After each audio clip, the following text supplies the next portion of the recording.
Haleluya, puji nama Tuhan, salam sejahtera buat kita semua. Mari terus merenungkan firman Tuhan menggunakan 365 hari yang mengubahkan, agar kehidupan kita hari demi hari semakin diberkati, semakin diperlengkapi oleh firman Tuhan yang kita dengar, yang kita renungkan, dan yang kita pelajari bersama-sama.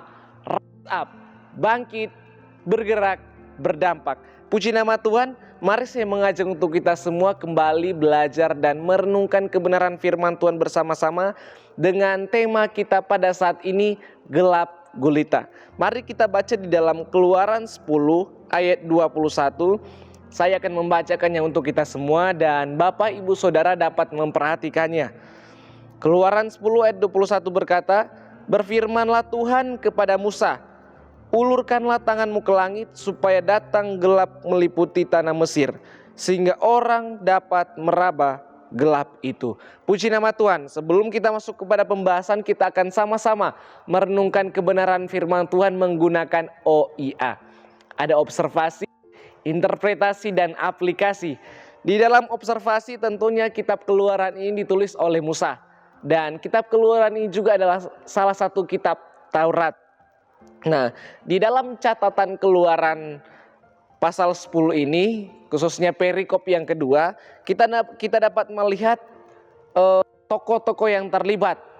Tentunya ada Tuhan Allah, ada Musa, dan ada Firaun. Dan peristiwa yang dapat kita lihat di perikop yang kedua ini, gelap kulit meliput seluruh tanah Mesir, seluruh orang-orang Mesir. Nah, inilah tulah ke-9 yang Allah timpakan ke atas bangsa Mesir, Bapak Ibu Saudara. Karena Firaun tetap bersikeras untuk tidak mengizinkan bangsa Israel keluar dari Mesir. Tuhan memerintahkan Musa di dalam ayat 21 ini, dan kegelapan pun meliputi tanah Mesir selama 3 hari berturut-turut. Sehingga tidak ada seorang pun yang dapat melihat temannya, juga tidak ada orang yang dapat bangun dari tempat tidurnya. Hanya di tanah tempat bangsa Israel tinggallah yang dikecualikan Allah dari bencana kegelapan ini. Pada tanah Goshen terdapat terang yang mengenyangkan gelap yang sangat tersebut. Yang menarik lagi Bapak Ibu Saudara, tulah kegelapan ini menghantam kepercayaan bangsa Mesir, menghantam kepercayaan dewa-dewa atau ilah-ilah bangsa Mesir yang mereka percayai ada makhluk supranatural yang mengendalikan siklus waktu siang dan malam. Bencana mereka kalah. Tulah ini menunjukkan kepalsuan ilah mereka, yang bahkan sinarnya pun tidak sanggup menembus kegelapan yang dari Allah untuk Mesir. Kepercayaan mereka ilah itu tidak mampu menerangi bangsa yang menyembah mereka. Mengapa? Ini adalah tanda kekuasaan Allah dan pembelaan Allah terhadap umatnya, bangsa Israel. Dan tujuannya Bapak Ibu Saudara dalam hal ini adalah untuk membawa bangsa Israel keluar dari perbudakan, dapat melayani Tuhan. Dan betapa indahnya hal ini sesuai dengan tema Paulus dalam Roma pasal 6 ayat 19 sampai 23. Dibawa keluar dari perbudakan untuk melayani tentunya. Puji nama Tuhan. Dan peristiwa ini kita sudah pasti tahu bersama terjadi di Mesir. Di dalam interpretasi apa yang dapat kita pelajari Bapak Ibu Saudara? Kita semua pasti pernah merasakan yang namanya kegelapan. Entah itu pada malam hari dan lain-lain. Dan kegelapan itu Bapak Ibu Saudara bisa berbicara atau bisa berupa ketakutan, bisa berupa kesepian, dosa, atau ketidakpastian akan masa depan. Tetapi puji Tuhan, kita mempunyai suatu kepastian pasti Bapak Ibu Saudara. Tuhan Yesus, di dalam Yesus kita mempunyai terang tersebut, hidup yang menerang jalan-jalan kehidupan kita. Oleh sebab itu kita tidak perlu takut akan kegelapan tersebut. Tetapi Apa yang akan kita pelajari dari tentang gelap gulita ini? Yang pertama saudara, apa yang dapat kita pelajari tentang gelap gulita? Yang pertama, kegelapan tidak hanya terjadi secara fisik saja, melainkan juga secara rohani. Ada yang menulis bahwa Allah juga menggelapkan hati bangsa Mesir, Bapak Saudara. Itu di dalam tafsiran yang saya baca. Jikalau pandangan fisik dan rohani digelapkan Allah, pertanyaannya, masih adakah pengharapan bagi manusia? Jika pandangan fisik dan rohani digelapkan Allah, pertanyaannya, masih adakah pengharapan bagi manusia yang hidup di luar terang, yang hidup di luar Tuhan Yesus? Kalau begitu, benar sekali kalau tulah ini lebih menakutkan dibandingkan dengan tulah yang lainnya. Kegelapan bisa diraba pula. Karena jikalau Allah sudah tidak memberikan juga terang sama sekali di hati manusia, maka celakalah kalau manusia itu hidup di dunia. Sehingga segala sesuatu, segala jeripayanya di bawah terik matahari, pengkhotbah katakan menjadi sia-sia. Hidupnya seperti usaha menjaring angin. Artinya Bapak Ibu Saudara, yang dapat kita pelajari, tidak peduli betapa sengsara miskinnya orang benar. Namun jikalau ada anugerah Allah, maka hal itu jauh lebih baik, karena ada damai Allah dibandingkan dengan orang kaya namun ada kebinasaan di dalamnya. Mending kita menjadi orang yang sederhana, tetapi kita mempunyai terang tersebut, kita mempunyai anugerah tersebut, kita mempunyai Tuhan Yesus di dalam kehidupan kita, daripada sebaliknya. Lalu kemudian yang kedua yang dapat kita pelajari, Yesus adalah terang dunia karena memberikan hidup yang kekal kepada siapa yang mau datang kepadanya.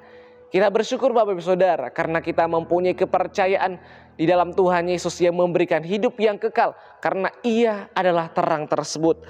Hal ini sangat berbeda dengan yang kita tahu tentang iblis, yang adalah bapa kegelapan yang pekerjaannya menghancurkan dan membinasakan. Kita bersyukur karena kita mempunyai Tuhan Yesus yang memberikan kehidupan yang kekal bagi setiap yang mau datang kepadanya, yang mau percaya dengan segenap hatinya. Di dalam Tuhan Yesus ada kehidupan yang kekal. Kemudian yang ketiga, di dalam gelapnya dunia ini Bapak Ibu Saudara, kita belajar bersama-sama dalam poin yang ketiga, menjadi terang di tengah kegelapan. Kita dapat membayangkan kalau kehidupan kita sehari-hari jika tidak ada terang, yang dipenuhi hanya kegelapan saja, tentunya kehidupan tersebut tidak menjadi bermakna. Dan kalau kita dapat membayangkan kehidupan yang seperti itu, apa yang akan terjadi? Tentunya sangat sulit.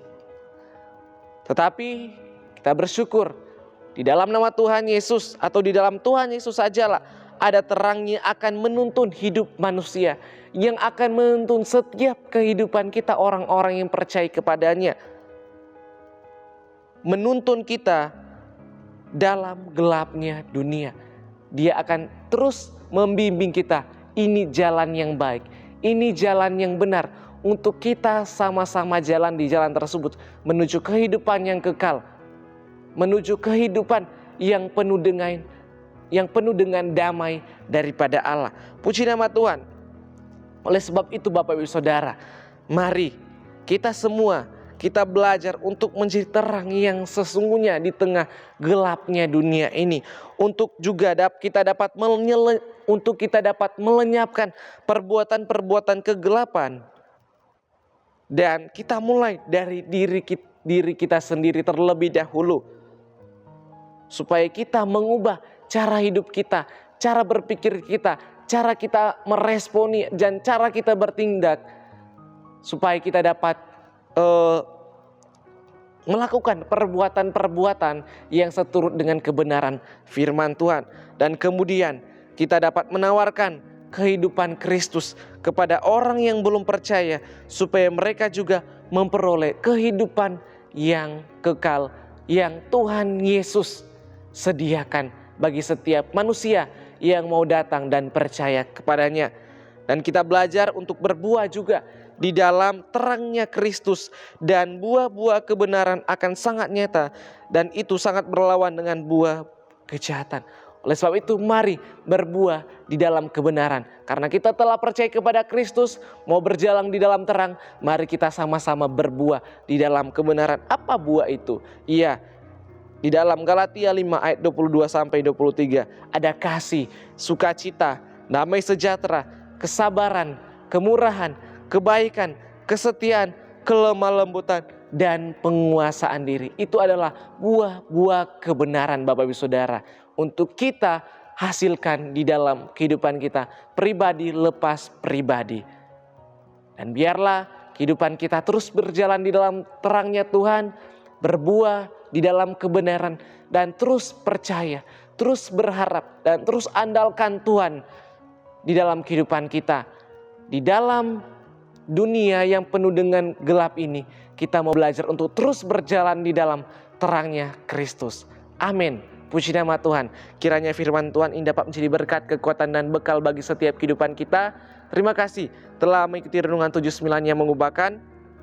Bapak Ibu Saudara yang ingin didoakan untuk pokok-pokok doa tertentu, atau ingin menceritakan kesaksian mujizat kesembuhan, pemulihan masalah keluarga, dan lain-lain, dapat disalurkan melalui chat WhatsApp di nomor 0813 2742 0088. Tuhan Yesus memberkati kita semua. Amin. Mari kita satu dalam doa, kita berdoa. Bapa yang baik, kami mengucap syukur atas kebaikan, kemurahan yang terus Tuhan nyatakan dalam kehidupan kami Tuhan. Di dalam gelapnya dunia ini, kami mau berjalan di dalam terangnya Kristus yang menuntun kami kepada kehidupan yang kekal. Terima kasih Bapa, terima kasih Tuhan Yesus. Jadikan kami umat-umat-Mu yang berjalan, yang menjadi berdampak bagi orang-orang di sekitar kami ya Tuhan. Bagi Engkau ya Tuhan, satu-satunya Allah yang penuh hikmat, oleh Yesus Kristus, segala kemuliaan sampai selama-lamanya. Amin. Terima kasih Tuhan, terima kasih Bapa di sorga. Biarlah Engkau yang mendengarkan doa kami menyerahkan kehidupan kami, doa kami ke dalam tangan-Mu, di dalam nama Tuhan Yesus Kristus, yang adalah Tuhan dan Juru Selamat kami yang hidup. Haleluya, puji Tuhan. Amin.